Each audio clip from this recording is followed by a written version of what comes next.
Air ticket agents' racist assumptions about a black man in first class trigger a humiliating police confrontation until his true identity as the Federal Aviation Director is revealed. What follows is a devastating reckoning that exposes systemic bias and delivers justice where it's needed most. The fluorescent lights of Terminal C hummed overhead, casting harsh shadows across polished floors. Marcus Sterling adjusted his navy blue suit jacket and approached the first-class check-in counter, his leather briefcase in hand.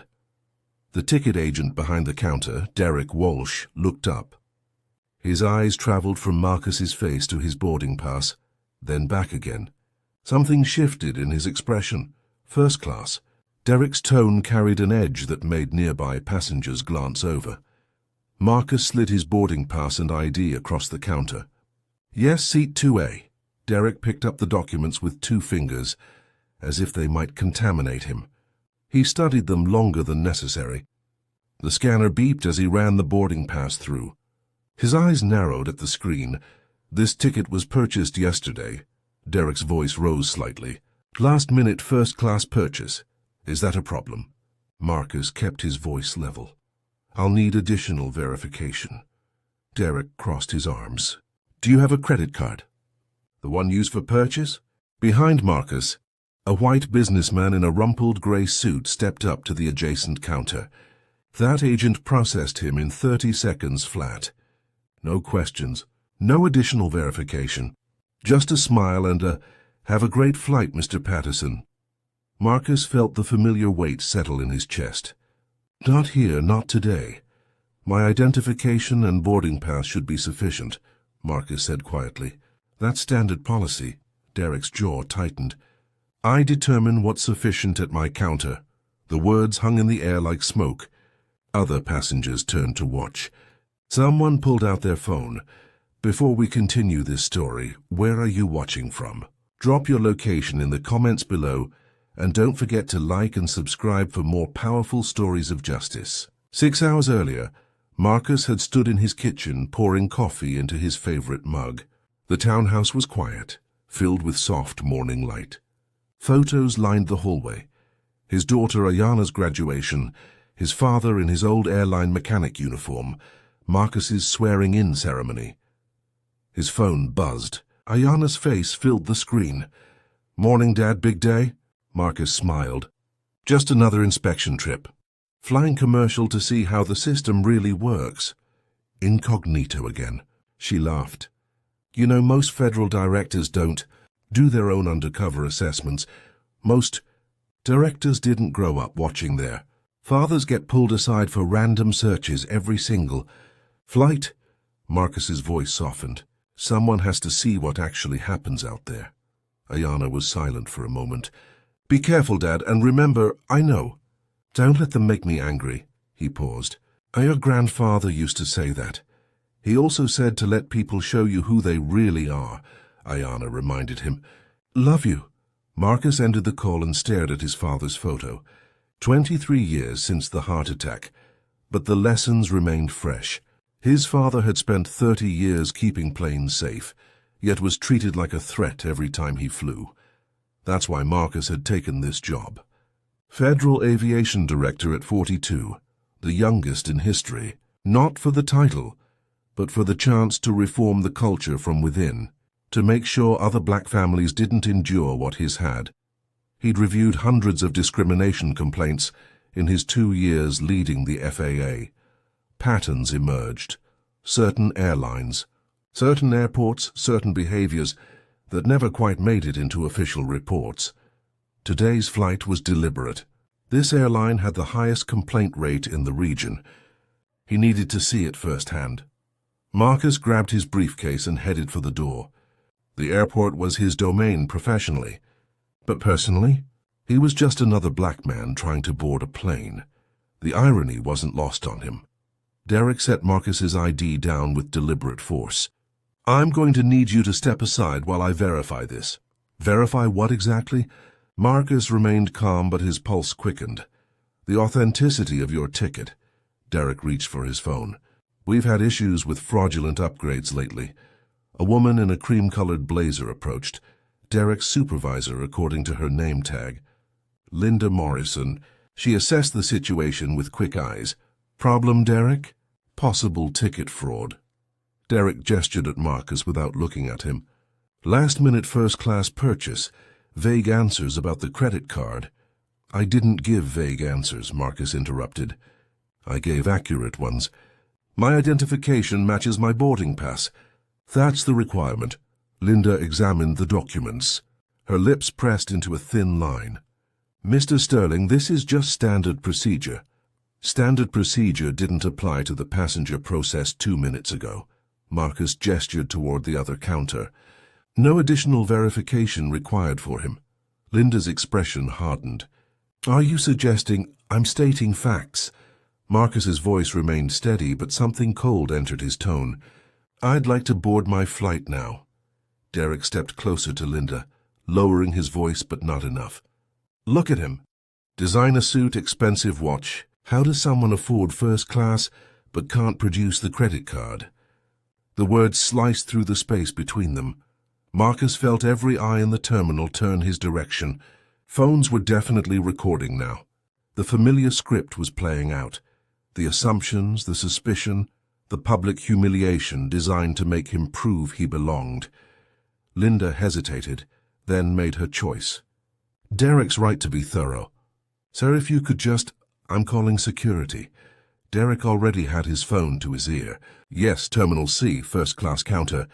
We have a suspicious individual attempting to board with what may be fraudulent documents. The words hit Marcus like physical blows. Suspicious individual, fraudulent documents, code words that meant one thing. We don't believe someone like you belongs here. Marcus stood perfectly still. His father's voice echoed in his memory. Sometimes you have to let people show you who they are. 2 security officers emerged from the crowd, hands resting near their belts. The taller one approached with practiced caution. Sir, we need you to come with us. Marcus looked at Derek, then Linda, then the growing crowd of passengers. Some looked uncomfortable. Others looked vindicated, as if their own suspicions had been confirmed. He had a choice. Reveal his identity now and end this immediately, or let it play out, expose the depth of the problem, and create a record that couldn't be buried in another complaint file. Marcus made his decision. I'm not going anywhere until I board my flight. The security officers moved closer, forming a subtle barrier between Marcus and the counter. Passengers craned their necks, phones held high. The moment was being captured from a dozen angles, uploaded to platforms where it would be dissected and debated. Marcus felt the familiar heat rising in his chest, not just anger, but something deeper. Exhaustion. The weight of having to prove his humanity for the 1000th time, of being guilty until proven innocent, of wearing a tailored suit and carrying credentials that meant nothing in the face of predetermined judgment. He thought of Ayana. She'd faced this too, despite her degrees and accomplishments. His father had faced it in his mechanic's uniform. Marcus faced it now in his director's suit. The costume changed, but the script remained the same. Around him, the terminal continued its rhythm. Announcements echoed. Children laughed. Travelers rushed past, absorbed in their own journeys. For them, this was just another minor airport drama. For Marcus, it was every report he'd ever read made flesh. The taller security officer spoke again, softer this time. Sir, please don't make this difficult. Marcus looked at him, really looked. The officer was young, maybe 25. He was just doing his job, following orders, maintaining order. He probably didn't see the pattern, probably didn't realize how often this same scenario played out with different faces, different terminals, same ending. But Derek saw it. Linda saw it. They saw Marcus and made their assumptions, then built their case backward to justify what they'd already decided. Marcus's phone vibrated in his pocket. Probably Ayana checking in. He didn't reach for it. Instead, he focused on the choice before him. He could walk away, take a later flight, file a formal complaint that would disappear into bureaucracy. Or he could stand here in this moment and force the system to confront itself. His father's words returned, "Let them show you who they are." "I'll wait," Marcus said quietly. "But I'm not leaving this terminal." Marcus's father, James Sterling, had smelled like jet fuel and determination. As a child, Marcus would wait at the airport employee entrance, watching his father emerge in his mechanic's jumpsuit, grease under his fingernails and pride in his eyes. "Kept 12 planes safe today," James would say, lifting young Marcus onto his shoulders. 12 planes, maybe 3,000 people. "That's what we do, son. We keep people safe." But James was never safe himself. Not in airports, not in terminals, not when he traveled to visit family or attend training conferences. Marcus remembered the random searches, the extra questioning, the way security officers would appear whenever James sat in certain gate areas. "Why do they always stop you, Dad?" 10-year-old Marcus had asked after a particularly humiliating pat-down. James had knelt to his son's level. "Because some people look at us and see a threat instead of a human being. That's their limitation, not ours. But you fix their planes, I do." James smiled sadly. "And one day maybe you'll fix the whole system." Marcus had carried those words through college, through his engineering degree, through his years climbing the ranks of aviation safety. Every promotion brought him closer to the power to change things. Every policy revision, every training program, every diversity initiative, they were all for his father, who died of a heart attack at 53, his body worn down by stress and systematic disrespect. When Marcus became Federal Aviation Director, he'd stood at his father's grave. "I'm going to fix it, Dad, I promise." But promises were easy. Reality was harder. The complaints that crossed his desk told stories identical to his childhood memories. Different names, different airlines, same poison, discrimination dressed up as policy, bias wrapped in procedure. Marcus had implemented new training programs, hired diversity officers, created reporting mechanisms, but culture changed slowly, and some people refused to change at all. That's why he flew incognito. Numbers and reports only revealed so much. He needed to see the system as passengers saw it, experience the barriers they faced. He just hadn't expected to become one of his own case studies. Derek was still on the phone, now speaking with airport police. Linda hovered nearby, her discomfort growing but her loyalty to her employees stronger. The security officers waited, uncertain. Marcus realized this moment represented every complaint he'd ever reviewed. Every passenger treated as suspicious. Every policy selectively enforced. Every assumption made based on skin color rather than behavior. His father had kept people safe in the sky. Now Marcus had a chance to make people safe on the ground. He just had to stay calm long enough to see it through. The airport police arrived in pressed uniforms, badges catching the fluorescent light. 3 officers, all wearing expressions Marcus had seen before.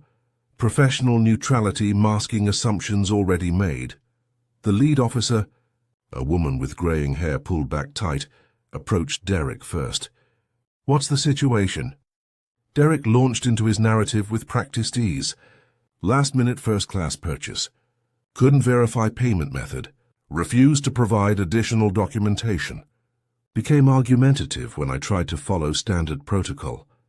Each sentence was a brick in a wall of justification. Marcus listened, cataloging the distortions. He hadn't refused anything. He'd stated that his ID and boarding pass were sufficient. He hadn't become argumentative. He'd pointed out selective enforcement. But Derek's version sounded reasonable. That was the genius of it. Wrapped in policy language and procedural concerns, discrimination became invisible. The lead officer turned to Marcus. "Sir, do you have the credit card used for this purchase?" "I have valid identification and a valid boarding pass," Marcus replied evenly. "That's the legal requirement for boarding a domestic flight." "He's being difficult," Derek interjected. "This is exactly what I was talking about."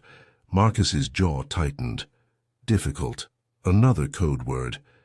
Another way of saying he's not being compliant enough, deferential enough, small enough. Behind the officers, a gate agent from another airline pushed through the crowd. Her eyes widened when she saw Marcus. She moved toward Linda, but Derek stepped between them. "We're handling this," Derek said sharply. The gate agent, her name tag read Keisha, tried again. "But I need to tell you, ma'am, please step back." One of the security officers gently guided her away. Marcus watched the exchange with growing clarity. Keisha had recognized him. She knew who he was. But Derek had silenced her, and the system had complied. This wasn't just about one bigoted agent. It was about how the structure protected bias, how procedure became a shield for discrimination, how voices of reason were dismissed when they contradicted the narrative. Marcus scanned the counter area. Security cameras positioned above the desk. Multiple angles. Everything was being recorded, not just by passengers' phones, but by the airport's own system. Good. He'd need that footage. The lead officer was speaking again. "Mr. Sterling, I'm going to ask you to accompany us to the security office while we sort this out." "Am I being detained?" Marcus asked. The officer hesitated. "We're asking for your cooperation." "That's not an answer." Marcus kept his voice calm. "Am I being detained, or am I free to go?" Linda finally spoke up, nervousness creeping into her voice. "Look, maybe we're all being a bit hasty here. If we could just— I want him removed from the terminal." Derek's voice cut through. "He's disrupted operations. He's made other passengers uncomfortable." Marcus glanced around. The crowd had grown. Some faces showed sympathy. Others showed the satisfaction of witnessing someone being put in their place. But uncomfortable was a stretch. Fascinated, maybe. Uncomfortable? That was projection. "I'd like to speak with your airport manager," Marcus said, directing his words to the police officer. "And I'd like this incident formally documented." The lead officer's expression shifted slightly. Something in Marcus's tone, or his precise language, or the way he held himself despite everything, something made her look at him differently. "Ma'am," Marcus continued, "I've been traveling through airports for 40 years. I know policy, I know procedure, and I know when both are being selectively applied." Derek scoffed. "Everyone thinks they know policy. I'm not everyone." Marcus met Derek's eyes directly. "And before this goes any further, I suggest you contact your corporate office." Derek's confidence wavered for just a second. Linda noticed it too. "Why would we do that?" Linda asked carefully. Marcus smiled slightly. It didn't reach his eyes.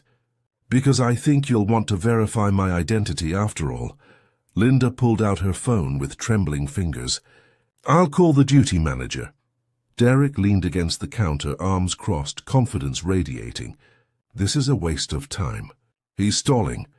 The airport manager arrived within minutes. Thomas Bradley, a man in his 50s with silver hair and an expression of barely concealed annoyance. He surveyed the scene with the air of someone interrupted during something important. "What's the hold-up?" Bradley directed his question to Linda, not Marcus. Linda explained quickly, her voice uncertain. Derek jumped in, reinforcing his narrative about suspicious behavior and policy compliance. Bradley turned to Marcus. "Sir, I understand your frustration, but my employee was following protocol. If you just cooperate—" "I've been cooperating for the past 30 minutes, Marcus interrupted quietly. "What I haven't been doing is accepting discriminatory treatment disguised as protocol." "Discriminatory?" Bradley's eyebrows rose.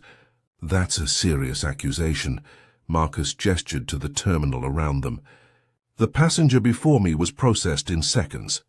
No additional verification. No credit card requested. The difference between us is apparent." "The difference," Derek said sharply, "is that his ticket didn't have irregularities." "What irregularities?" Marcus's voice remained level. "Be specific." Derek faltered slightly. "Last-minute purchase, premium cabin, couldn't verify payment. None of those things are irregularities. They're choices passengers make every day." Marcus turned to Bradley. How many last-minute first-class tickets were sold on this airline today? How many of those passengers were asked for credit cards? Bradley shifted uncomfortably. I don't have those numbers.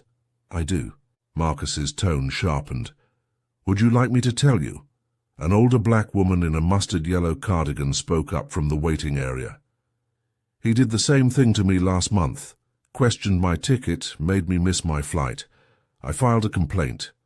A younger man in a white shirt nodded. Me too. Different agent, same airline, same treatment. Derek's face flushed. I don't have to listen to this. Actually, you do. Marcus stepped closer. Because pattern and practice discrimination is a federal concern. And right now you're establishing a very clear pattern. Bradley held up his hands. Everyone just calm down, sir. I'm sure we can resolve this. Why don't you come to my office and we'll... Call your corporate office, Marcus repeated. Ask them to verify the identity of Marcus J. Sterling, ticket confirmation number 7AK9FM2BX. Tell them he's standing in Terminal C right now. Something in Marcus's voice made Bradley pause. The specificity, the calm certainty, the way he stated the request like an order rather than a plea. Why would corporate need to verify? Just make the call. Marcus's eyes held Bradley's. Trust me, you'll want to make this call. Bradley stepped away, phone to his ear. The terminal seemed to hold its breath. Derek watched with growing unease, his earlier confidence cracking at the edges. Marcus stood perfectly still, his face a mask of patience built over decades of practice. Inside, his heart hammered. This was the moment. Either the system would protect its own, or truth would force its way through. Linda moved closer to Derek, whispering urgently. Marcus caught fragments. Maybe we should. If he's someone important. Derek shook his head stubbornly. He's nobody. He's just trying to scare us. But his voice lacked conviction now. Bradley returned. His face had transformed. Color drained. Away, eyes wide, hand gripping the phone like a lifeline. He looked at Marcus as if seeing a ghost. Sir, Bradley's voice cracked. I need to speak with you privately, immediately. Derek straightened, confusion replacing his smugness. What did they say? Bradley ignored him. Mr. Sterling, if you could please come with me to... No. Marcus's voice cut clean. Whatever needs to be said can be said here publicly, the same way you've handled everything else today. Bradley's throat worked. That's not. I don't think that's appropriate. I disagree. Marcus gestured to the crowd, the cameras, the security officers still hovering nearby. You made this public. We'll finish it publicly. Derek stepped forward, his bravado crumbling. What's going on? Who did you talk to? Bradley's hands shook. The phone slipped slightly. He caught it, steadied himself, and when he spoke, his voice barely rose above a whisper.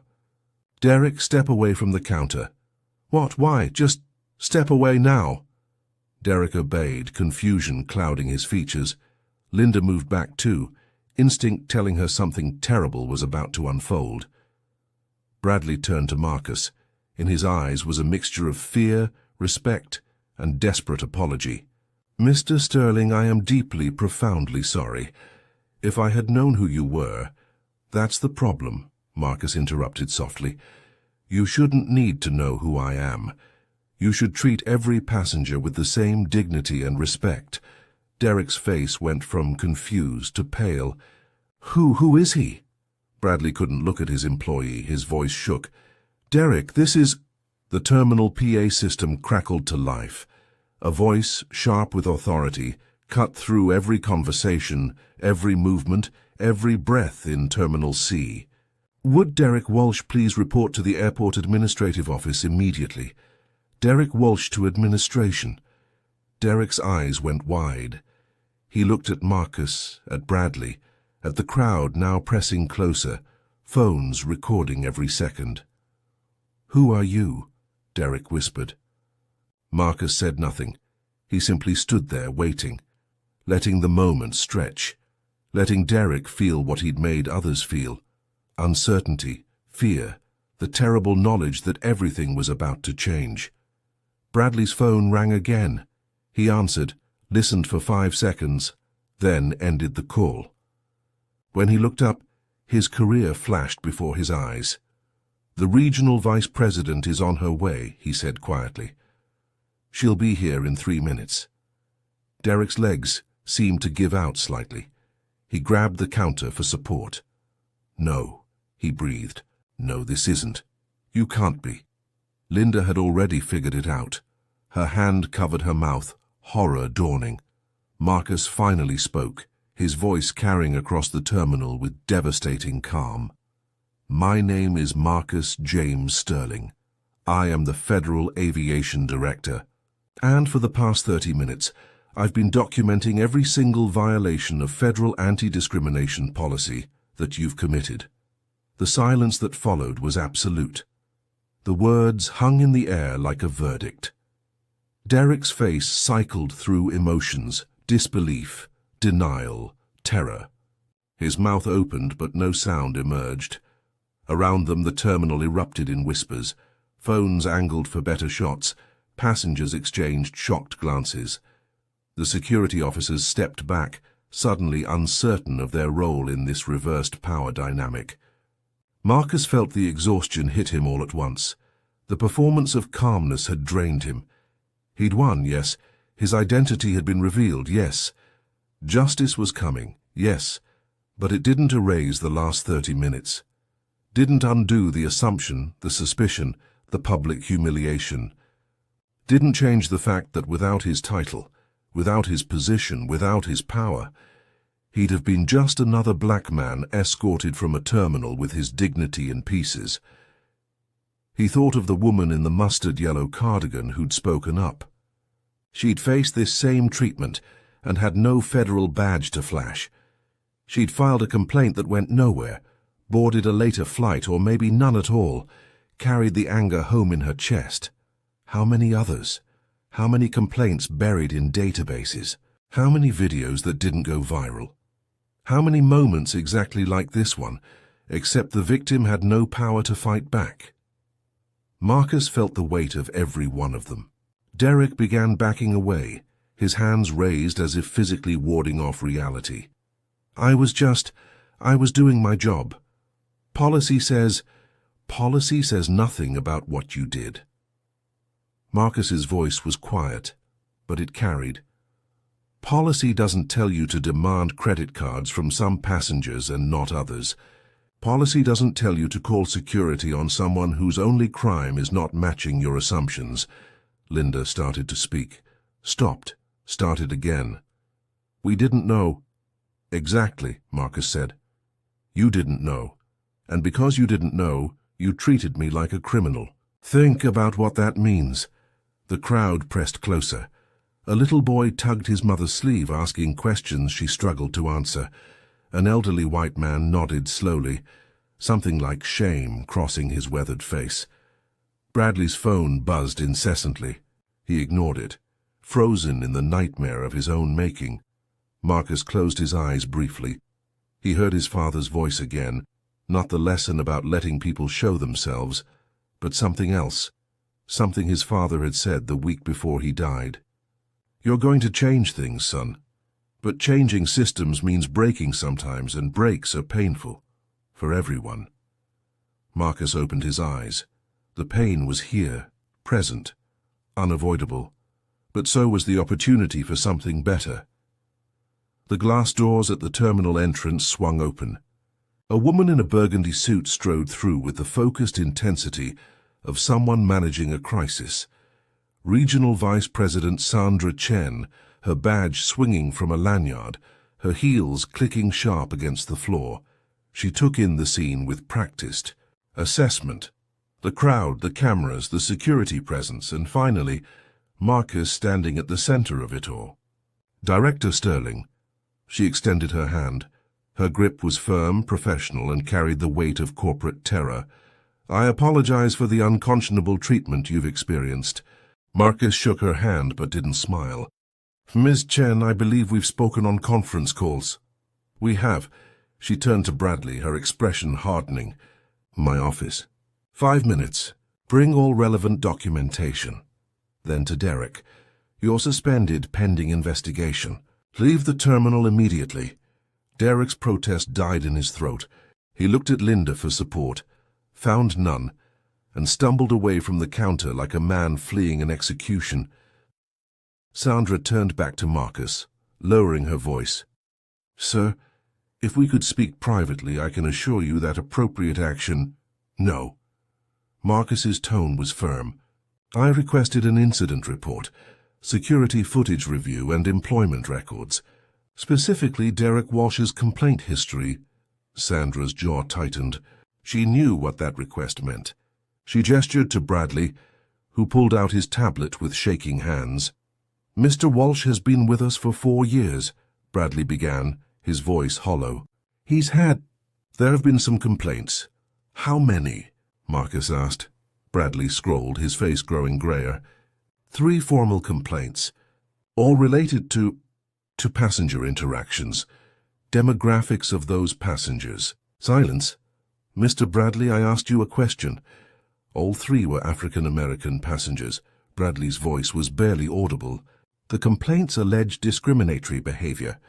They were investigated internally. And the outcome? Marcus pressed. Additional training was recommended. Mr. Walsh completed a diversity awareness module. Marcus let the word settle. A diversity awareness module, a checkbox, a corporate shield against liability, while the behavior continued. Ms. Chen, Marcus said, turning to the vice president, your employee has a documented pattern of discrimination. 3 complaints, 3 black passengers, 3 incidents where your investigation resulted in a training video and continued employment. Today makes 4. Sandra's professional mask slipped slightly. Director Sterling, I assure you this doesn't represent our company values. It represents exactly your company values, Marcus interrupted. Your values are demonstrated by your actions, not your mission statement. You had 3 warnings, 3 opportunities to remove a discriminatory agent from public-facing duties. You chose not to. Keisha, the gate agent who'd tried to warn them earlier, pushed through the crowd. I tried to tell them.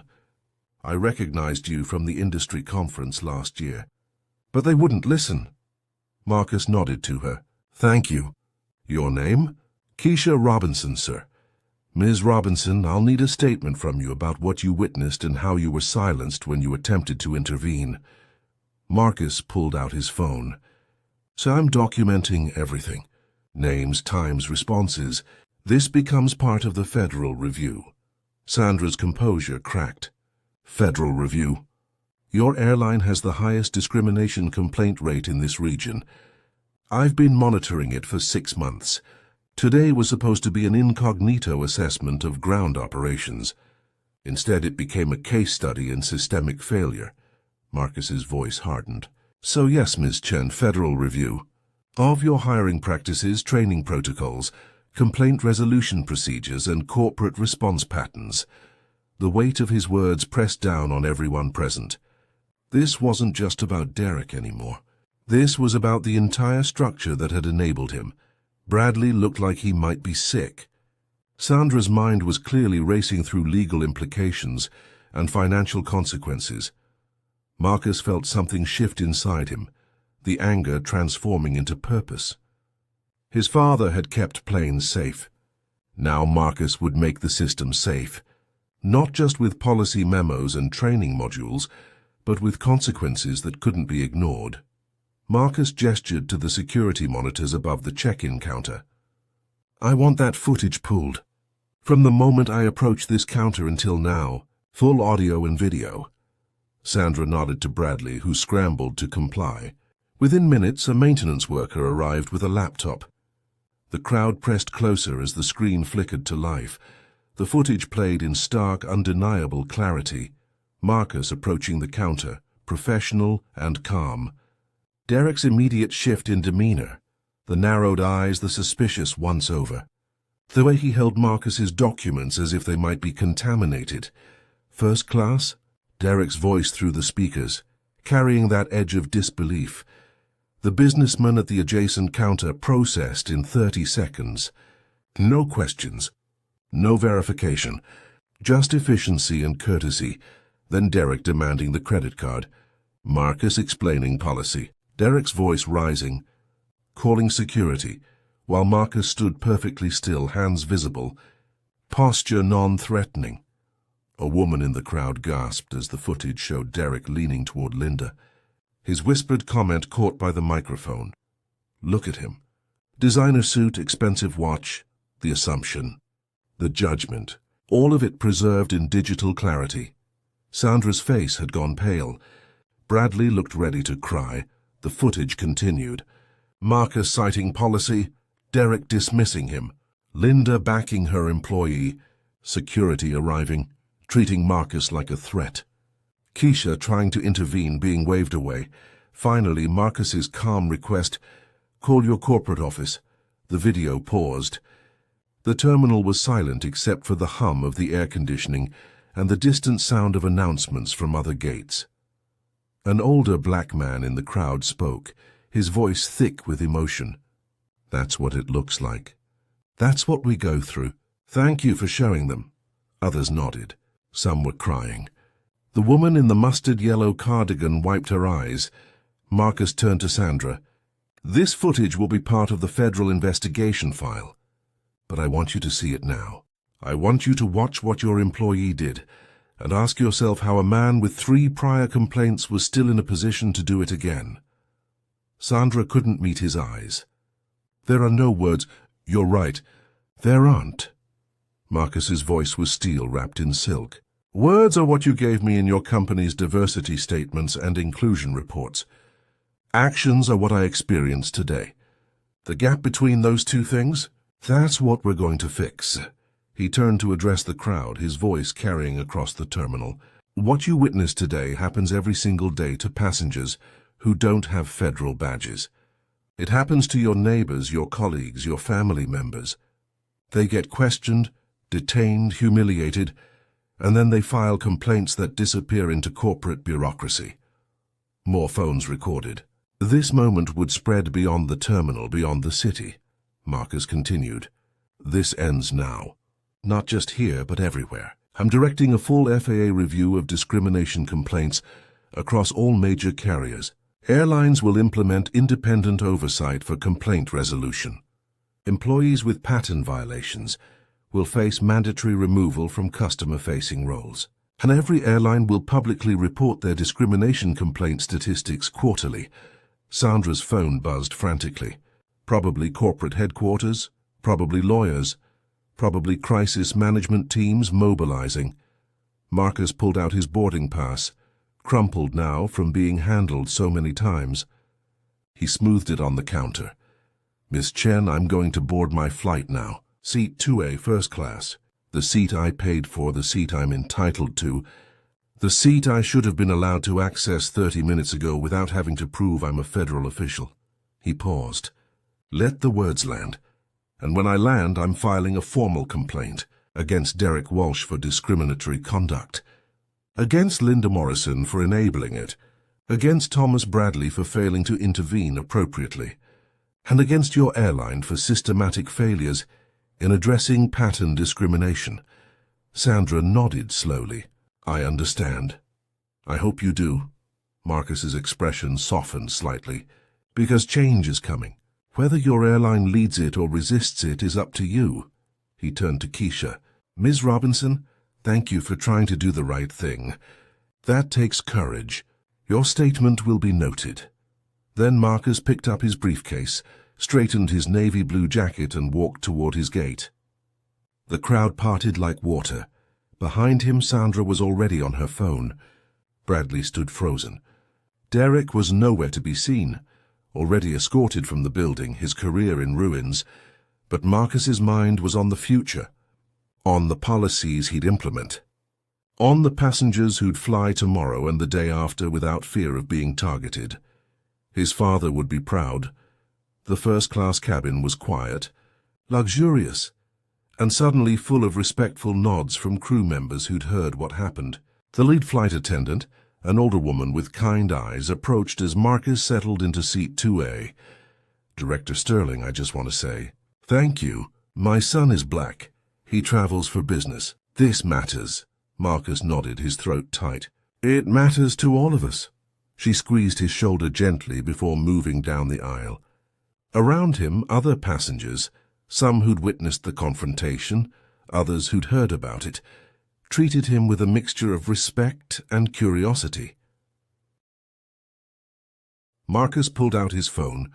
Dozens of messages, but only one that mattered. He texted Ayana, "Had an interesting morning. Call you when I land. Love you." Her response came instantly. "Saw the video. It's already viral. Dad, I'm so proud of you." Marcus smiled, his first genuine smile in hours. He thought about what she'd said this morning, her grandfather's words about letting people show who they are. The system had shown itself today. Ugly, biased, broken, but also changeable. An announcement crackled overhead. "Ladies and gentlemen, we're number 3 for takeoff." Marcus looked out the window at the terminal. Somewhere in there, Sandra Chen was managing a crisis that would reshape her airline's policies. Bradley was drafting incident reports that would end careers. Derek was cleaning out his locker, facing consequences that should have come 3 complaints ago.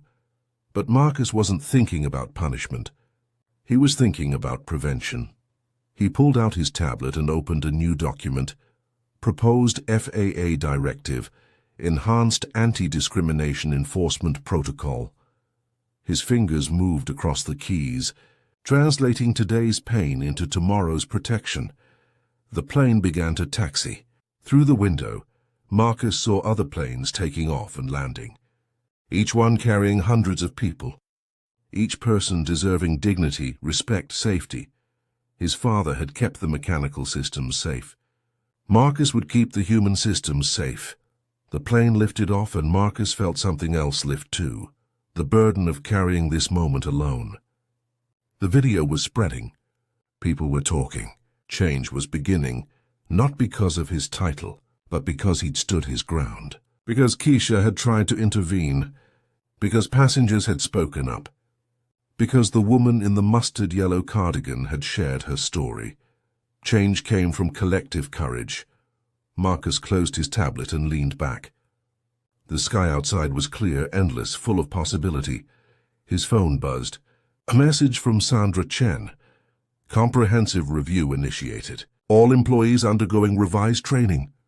Independent oversight committee being established.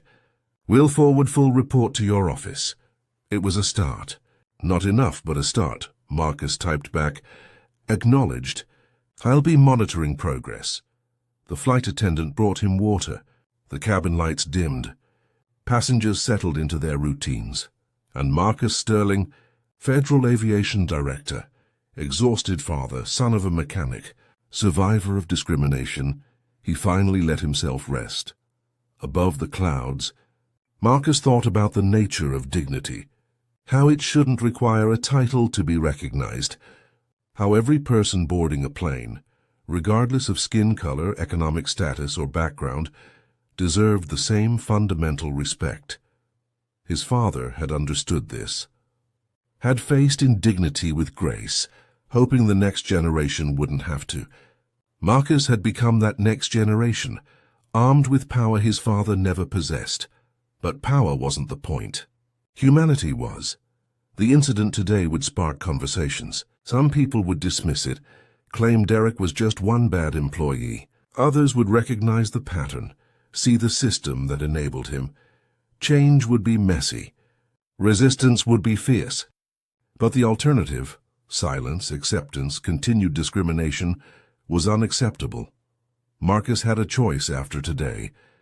He could have walked away, filed a private complaint, used his position to demand quiet accountability.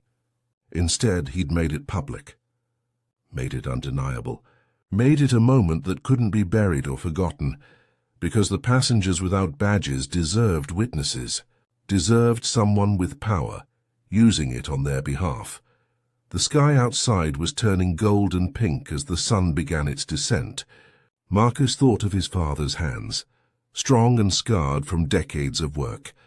Hands that had fixed countless problems, but couldn't fix the broken system they worked within. Now those problems were Marcus's to solve.